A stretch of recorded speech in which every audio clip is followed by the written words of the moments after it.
안녕하세요. 저는 이번 발표를 맡게 된 조혜진이라고 합니다. 제가 오늘 네, 제가 사실 이거는 최근에 공부를 하다가 이제 한 내용을 정리한 거라서 완벽하지는 않지만 네, 잘 들어주셨으면 좋겠습니다. 일단 혹시 여러분들 중에 크라우드 소싱 해보신 분 계세요? 뭐 참여해보신 분 있으신가요? 어떤 식으로 참여하셨어요? 제가 맞는 건지 모르겠는데 네. 예전에 막 소소하게 좀 어, 데이터 라벨링 하는 거 어, 알바했던 거. 대박. 재밌으셨어요? 네, 그게 은근 하기 힘든 게 그게 일단 네. 그 기초 교육을 받아야 되고 어, 하려면 그다음에 제가 했던 거는 무슨 댄스 영상에서 관절 하는 거 라벨링 하는 거 좀 빡셌겠다. 너무 귀찮아가지고 네. 하다가 거의 포기했어요. 네, 알려주셔서 감사합니다. 네, 저도 클라우드 소싱을 해본 적 있었는데요. 저도 이제 돈을 버는 걸로 했으면 좋겠지만, 이제 수업에서 옛날에 예전 학교에서 데이터 사이언스 개론이라는 수업을 들었었는데, 이제 그 교수님이 그 다이닝 코드 아시죠? 다이닝 코드 뭐라고 해야 되지? 다이닝 코드 사장이었어요. 그래서 이미지가 되게 많아가지고 45,000장을 이제 학생들한테 몇백 나눠가지고 라벨링을 해라 이랬거든요. 음식 내부 외부 이렇게 라벨링을 하라. 그래서 그게 이제 자기가 쓰려는 게 아니라 저희 과제로 모델 만들어서 이제 캑을 같이 순위 매기는 과제를 내려고 이제 라벨링을 시킨 거였거든요. 근데 저도 하면서 되게 힘들었어요. 그런데 그렇게 45,000장도 이제 제가 깨달은 게 그런 45,000장의 이미지도 라벨링을 하려면 되게 많은 시간과 노력이 들어가는데 그것보다 더 많은 이제 양의 데이터는 만드는데 엄청난 비용이 들겠다 싶더라고요. 시간이든 돈이든. 네. 그런데 이번에 설명할 클립이라는 모델에서는 무려 4억 개의 데이터가 들어갔다고 합니다. 네. 그래서 이거를 어떻게 이렇게 4억 개의 데이터를 구축할 수 있었는지 한번 알아보겠습니다. 이제 이걸 알려면 이제 내추럴 랭귀지 슈퍼비전을 알아야 되는데요. 누군지 아시죠?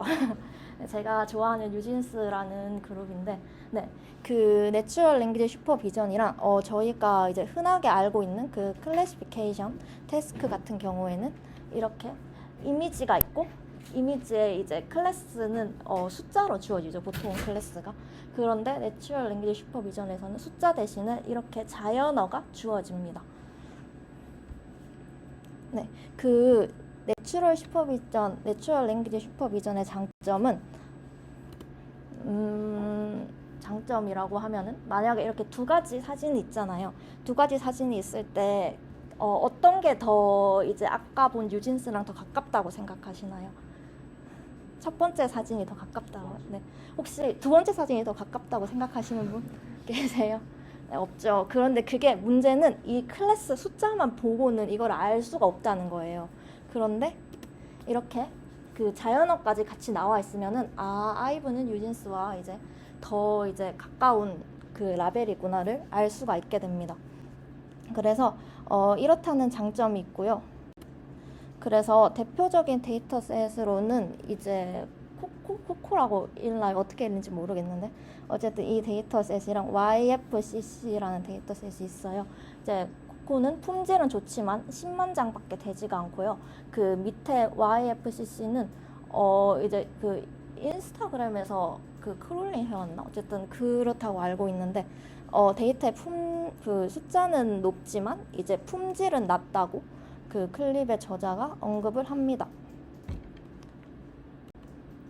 그래서 그 저자는 WRT라는 새로운 데이터셋을 모았어요. 그래서 4억 개의 이미지와 텍스트 페어를 수집했다고 합니다. 그래서 이 4억 개의 이미지를 모을 수 있었던 이유는 이미지를 이제 웹에서 찾아왔기 때문이에요. 웹에는 보통은 이제 사진을 올리고 사진과 관련된 내용, 캡션이라고 하죠. 같이 달잖아요. 그래서 그거를 이제 그려왔기 때문에 손쉽게 4억 개의 데이터를 모을 수가 있었습니다.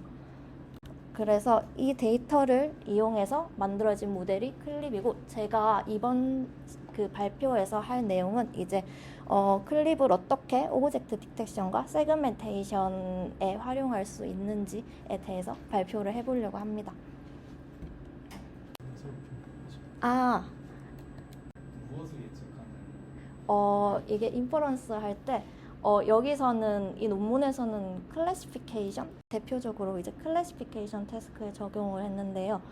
이렇게 해서 여기 보시면은 포토 오버 클래스 네임 이런 식으로 줘서 학습을 시키고, 인퍼런스 할 때도 이제 그 클래스들을 이제 K개의 클래스들을 쫙 해놓고 포토 오버 덕, 포토 오버 캣, 어쩌고 저쩌고 이렇게 해서 걔네들 중에 가장 이제 그 시밀러리티가 높은 그 랭귀지를 아마 그 랭귀지를 뽑을 거예요. 그래서 뽑아서 걔가 클래스가 됩니다. 예를 들어서 이 강아지인가? 강아지 맞죠? 강아지 사진 같은 경우에는 이제 포토 오버 도그 이 값이 시밀러리티가 제일 높게 나와서 아마 얘로 채택이 됩니다.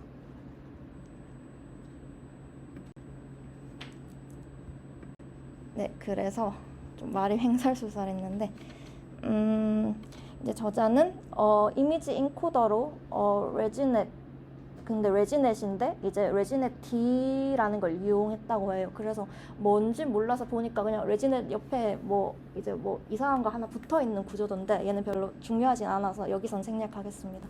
그리고 이제 마지막 스테이지를 지나고 이제 글로벌 에버리지 풀링을 한 뒤에 그거를 이제 그 소프트맥스에서 클래시피케이션을 하잖아요. 근데 그 글로벌 에버리지 풀링을 이제 어테니언 풀링으로 바꿨다고 합니다. 네, 그리고 이렇게 해서 레지넷 모델을 쓰거나 아니면은 VIT 비전 트랜스포머를 쓰거나 이렇게 두 가지로 나누어서 실험을 했습니다. 그리고 텍스트 인코더는 트랜스포머를 사용했습니다.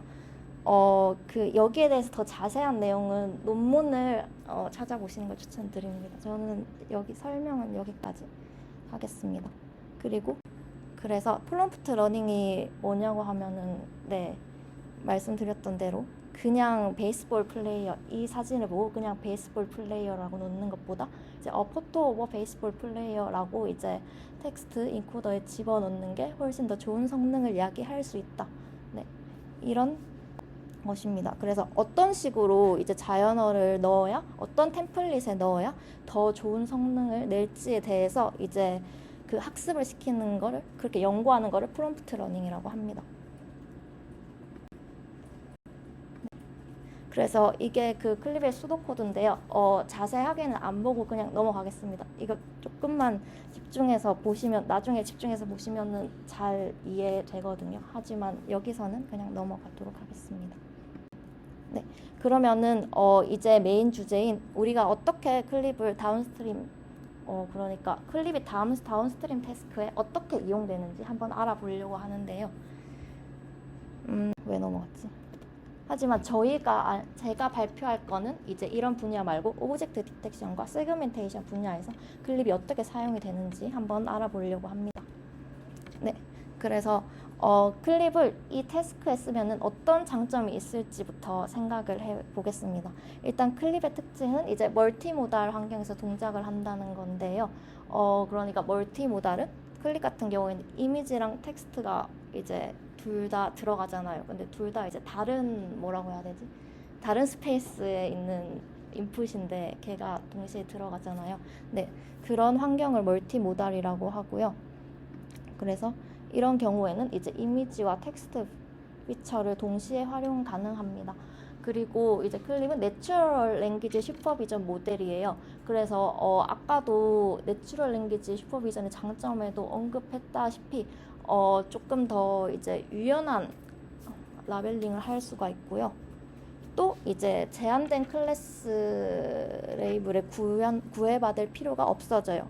그래서 오픈 보카블러리 그 프리딕션이 가능합니다. 네, 그래서 제가 그런 내용과 관련해서 이제 세 가지의 모델을 예시로 들면서 설명드릴 건데요. 첫 번째로 댄스 클립, 두 번째로 엘세그, 세 번째로 이제 빌드를 말씀드리겠습니다. 네, 첫 번째로는 댄스 클립인데요. 이제 기존 클립이 댄스 프리딕션 태스크에서 성능을 잘 내지 못한다고 주장을 했어요. 여기서 댄스 프리딕션 태스크란 이제 오브젝트 디텍션, 세그멘테이션, 뭐 뎁스 프리딕션과 같이 이제 보통은 클래시피케이션은 아웃풋으로 이제 클래스 라벨 하나만 뱉는데 댄스 프리딕션 같은 경우에는 하나만 뱉는 게 아니에요. 예를 들어서 뭐 세그멘테이션 같은 경우에는 그 이미지 사이즈만큼의 결과값을 뱉겠죠. 네, 그런 태스크들을 이제 댄스 프리딕션 태스크라고 합니다. 네, 그래서 여기 보시면은 이제 픽셀 웹이 들어가서 이제 로스에 반영이 되기도 하고 여기 그 이미지 임베딩에 같이 붙어서 디코더로 들어가기도 하죠. 이렇게 사용이 됩니다. 보시면 알겠지만 K 곱하기 C죠. 이제 C는 그냥 이제 그 벡터의 디멘션이고요. K가 클래스 개수예요. 네, 그리고 얘는 이제 간단하게만 설명을 하고 가려고 하는데요. 보통 이제 클립에서는 a picture of class 이렇게 썼잖아요. 그런데 이 context optimization이라는 논문에서는 그렇게 하는 것보다 얘도 그러니까 그 템플릿을 정하는 것도 학습 가능하게 하면은 더 높은 성능을 얻는다고 해요. 네, 그래서 댄스 클립의 저자도 이런 방법을 받아들여서 텍스트에 넣는 거를 이런 식으로 학습 가능한 파라미터로 바꾸었어요. 어떻게 그리고 저자는 거기에 또 더해서 이제 그 프롬프트 된 텍스트에 더해서 이미지의 정보까지 같이 넣어줘요. 그래서 아이디어를 보면은 여기 개가 있잖아요. 근데 개가 a photo of a cat이랑 a photo of a cat in the grass 중에 쟤는 개가 아니라 고양이가 아니라 강아지긴 한데 어쨌든 a photo of a cat in the grass가 더 이제 정보를 잘 담고 있겠죠, 이미지에. 그렇기 때문에 저자는 그런 효과를 내기 위해서 이런 식으로 이렇게 복잡한 구조로 이미지의 정보를 이렇게 클래스 임베딩 T에 넣어줍니다. 이 과정은 조금 복잡해서 수식으로는 따로 말을 안 드리고 생략하도록 할게요. 이제 궁금하면 논문을 찾아보세요. 네, 그래서 댄스 클립의 결과물이고요. 기존의 클립보다 더 높은, 더 좋은 이제 아웃풋을 냈다고 주장을 했어요, 저자는. 네. 여기까지가 댄스 클립이고요. 이제 그 댄스 클립이랑 되게 비슷하게 이제 그 클립을 이용해서 시멘틱 세그멘테이션을 한 모델인 엘세그를 소개해 드리겠습니다. 아까 전에 이제 클립을 그 세그멘테이션과 오브젝트 디텍션에 갖다 붙였을 때 누릴 수 있는 장점이 무엇이라고 했었죠? 이제 그러니까 클래스 라벨에 구애받지 않는다고 말씀드렸었죠. 네, 그래서 그 효과를 그 모델의 클립을 갖다 붙여서 그런 효과를 노린 모델이 엘세그입니다. 네, 그래서 보시면 이제 그 라벨이 좀 더 플렉시블하다라고도 언급이 되어 있고요. 그래서 결과를 보시면은 보통은 이제 도그랑 팻이랑 이제 같이 저희가 상식적으로 생각을 해도 도그나 팻이나 똑같이 분류가 돼야 되잖아요. 그런데 이제 일방적으로 숫자로 라벨링을 하면은 그게 잘 안 되잖아요. 그런데 이 모델에서는 그것을 해냈습니다. 그래서 보시면 도구로 세그멘테이션을 하든 팻으로 세그멘테이션을 하든 똑같이 세그멘테이션이 되는 것을 볼 수가 있어요. 요 스파셜 레귤리제이션 블럭이 있는데 얘는 그냥 그리고 맨 마지막에 나온 이렇게 생겼습니다. 그냥 아웃풋의 퀄리티를 높여주게 이제 포스트 프로세싱 한다 라고 생각을 하시면 됩니다. 그래서 얘도 이것만 간단하게 보고 이거를 사실은 이거를 저자가 처음 생각했을 때는 이게 아마 논문에 직접적으로 언급은 안 나와 있지만 이제 faster RCNN일 거예요. 여기서 faster RCNN에 넣으면 이제 region proposal이 나오거든요. 이제 region proposal이 뭐냐 하면은 그 오브젝트 디텍션 할 때 그 박스 있잖아요. 박스가 될 수 있는 후보를 말합니다. 네, 걔를 이제 이 네트워크에 넣어서 한번 뽑아내고 그다음 뽑아낸 그 영역 후보를 이미지 인코더에 넣고 이제 텍스트 인코더로는 그 클래스 그러니까 그 템플릿에 넣은 픽처로 어캣 이런 템플릿에 넣은 텍스트를 텍스트 인코더에 넣고 그래서 클립처럼 이렇게 스코어를 구하는 방식을 처음에 저자가 생각을 했어요. 그 되게 괜찮아 보였는데 여기서 문제점이 발생합니다. 뭘까요? 혹시 아시는 분? 네. 이 문제점이 이제 오브젝트 디텍션에서 제일 중요한 게 이제 리얼타임 컴퓨테이션이잖아요. 뭐 예를 들어서 뭐 경비를 하는 이제 기계가 있으면 걔가 이제 도둑이 들어왔는데 도둑이 다 가고 나서 걔를 탐지하면 큰일 나는 거잖아요. 그래서 빠른 계산, 빠른 인퍼런스가 중요한데 문제점은 인퍼런스가 너무 느려요. 너무 느려서 저자는 머리를 굴려서 이런 방법을 생각해냅니다. 일단 첫 번째로 바닐라 디텍터 그러니까 이게 그 클립이 아니라 훨씬 이제 작은 모델을 넣고 이제 여기서부터 출발을 하는데요. 여기에서 이제 클래시파이어를 치우고 그 프리트레인드 된 클립 텍스트 인코더로 만들어진 텍스트 인베딩을 넣어요. 넣으면은 이제 이 모델 같은 경우에는 그 리전 프로포절이 헤드에 들어가면은 여기에서 이제 N개의 리전 인베딩이 나오고 걔가 이제 텍스트 인베딩이랑 같이 이제 학습이 되면서 크로스 엔트로피 로스로 이 리전 하나의 리전 프로포절이 이제 어떤 물체를 말하고 있는지 학습이 되겠죠. 그런데 문제는 이런 식으로 학습을 했을 때 헤드가 학습이 잘 안 돼요. 그래서 성능표를 이 PPT에서는 생략을 했는데 성능도 조금 안 좋게 나왔어요, 되게. 네. 그래서 놀리지 디스틸레이션이 이제 이게 하나의 네트워크나 그런 거는 아니고 여기 보시는 식 보이시죠? 여기에 이제 이 V가 뭐냐 하면은 이 프리트레인된 인코더에서 뱉어낸 이제 인베딩이에요. 그리고 이 R이 뭐냐 하면은 이제 이 자그마한 헤드에서 뱉어낸 인베딩이거든요. 얘가 이제 최대한 가까워지도록 이제 로스를 정해서 학습을 시킵니다. 네, 그 과정이 바로 놀리지 디스틸레이션이고 뭐 따로 레이어가 있다 그런 건 아닙니다. 네, 또 궁금한 점 있으신가요? 네, 없으시면 넘어가겠습니다. 그래서 얘네 두 개를 갖다 붙인 게 최종적인 이제 빌드라는 모델이에요. 구조가 처음에 보시면 좀 복잡하실 수도 있는데, 네, 요렇게 생겼습니다. 그래서 최종적인 로스는 아까 전에 그 빌드 텍스트 로스랑 빌드 이미지 로스를 이제 앙상블한 게 최종 로스가 됩니다. 네, 요런 모델이었고요. 혹시 궁금하신 점 있으신가요? 네.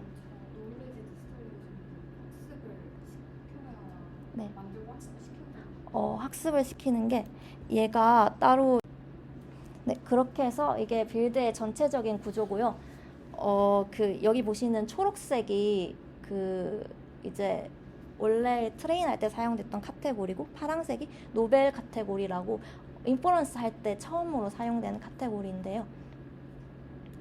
그런데 여기에서 저자는 이제 그 아까 전에 빌드 이미지를 학습할 때, 그러니까 놀리지 디스틸레이션을 할 때는 노벨 카테고리인 이미지도 학습을 시켰다고 합니다.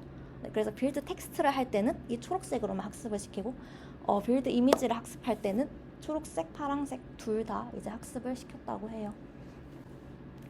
그래서 이렇게 된 게 모델 구조고요. 네, 그렇습니다. 그래서 제가 오늘 한 발표에서는 이제 그 클립의 전체적인 이제 구조를 간단하게 다뤄보았고, 이제 그거를 오브젝트 디텍션과 세그멘테이션의 다운스트림 태스크에서 어떻게 사용되는지 댄스 클립, 엘세그, 그다음 빌드 이렇게 세 가지 모델을 예시로 들어서 설명을 했습니다. 그래서 이 세 가지의 모델로부터 이제 클립이 오픈 보캐브러리나 아니면은 그 플렉시블 라벨링에 사용할 수 있다는 이제 그런 거를 알아보았고요. 그런데 이제 빌드에서도 보았다시피 댄스 클립이나 엘세그에 비해서 구조가 복잡하잖아요. 이제 오브젝트 디텍션 같은 경우에는 이제 빠른 계산을 위해서 그런 식으로 좀 이제 어디셔널 메소드를 도입했다고 보면 되겠습니다. 그래서 제가 이 발표를 준비하면서 생각을 한 게 클립이 다운스트림 오브젝트 디텍션과 세그멘테이션이라는 다운스트림 태스크에서 이제 오픈 보캐블러리가 가능했다는 점에서 이제 유용한 건 알았는데, 혹시 그것 말고 다른 방법으로도 유용할 수 있을지 생각을 해봤는데 잘 안 떠오르더라고요. 그래서 이 발표를 다 들은 여러분도 한번 그 부분으로 생각을 해보셨으면 좋겠어요. 그리고 이 발표를 들으신 분들 중에 클립을 이미 이제 알고 아니면 저보다 훨씬 더 잘 아시는 분이 많을 거라고 생각을 했는데 잘 들어주셔서 감사합니다. 그리고 잘 모르셨던 분들도 이제 클립이 이렇구나 생각을 하고 이제 다른 다운스트림 태스크에서도 잘 이제 반영을 해서 생각할 수 있었으면 좋겠습니다. 제 발표는 여기까지입니다. 질문 있으시면 해주세요. 네. 그러면 이게 클립이 적용됐다는 건 알겠는데, 그러면 그렇게 적용된 다운스트림 태스크에서 얼마나 좋은 성능을 보이는 기존의 그런 다운스트림 태스크로 파인 튜닝된 모델과 비교했을 때 네. 주목할 만한 성능이 있는지, 아니면 네. 그냥 여기저기 다 쓸 수 있다는 점이 음. 주목하는 네. 건지. 제가 성능 테이블을 포함시키려다가 좀 루즈해질 것 같아서 뺐는데요. 일단 댄스 클립 같은 경우에는 다 좋은, 댄스 클립이랑 제가 아까 보여드렸던 세 개의 모델 전부 다 좋은 성능을 냈어요. 그 기존 모델보다. 그리고 L7은 잘 모르겠는데 이제 그 빌드랑 댄스 클립 같은 경우에는 이제 기존의 그런 클립을 그냥 이제 구조 같은 걸 바꾸지 않은 이제 클립을 사용한 것보다, 빌드는 아닌가? 그래. 죄송합니다. 다시 말할게요. 댄스 클립 같은 경우에는 이제 기존의 클립에 이제 그 디텍터를 갖다 붙여서 만든 모델보다 훨씬 더 좋은 성능을 냈어요. 그런데 이게 제가 사실 댄스 클립을 어제 이제 발표를 한 내용인데 그거를 듣더니 대학원생 분이 그 댄스 클립이 이제 그 아까 전에 그 픽셀 스코어 맵이랑 이제 그 프롬프트, 그 텍스트 프롬프트 이 두 가지의 과정을 거쳐서 성능을 올렸는데, 문제가 그냥 그 두 개를 아무것도 안 한 클립이랑 이 두 가지를 다 한 이제 댄스 클립 이렇게 두 개로만 성능을 비교를 했어요. 그래서 문제는 이제 이 첫 번째, 그러니까 그 픽셀 텍스트 스코어 때문에 성능이 오른 건지 텍스트 프롬프트 때문에 성능이 오른 건지 그거를 모르는 거예요. 그래서 조금 그 부분은 그래서 제가 따로 나중에 연구를 해볼 생각인데, 네, 조금 애매해서 네, 그렇게 일단은 뭐 논문에서는 성능이 올랐다고는 하니까, 하지만 좀 미심쩍다입니다. 그리고 빌드랑 이제 엘세그 같은 경우에는 그런 기존 클립이랑 비교는 하지는 않았고요. 그래도 이제 다른 기타 모델보다 좋은 성능을 달성했다고 말하고 있습니다. 혹시 다른 질문 있으신가요? 네, 따로 없으시면 발표 여기서 마치겠습니다. 감사합니다.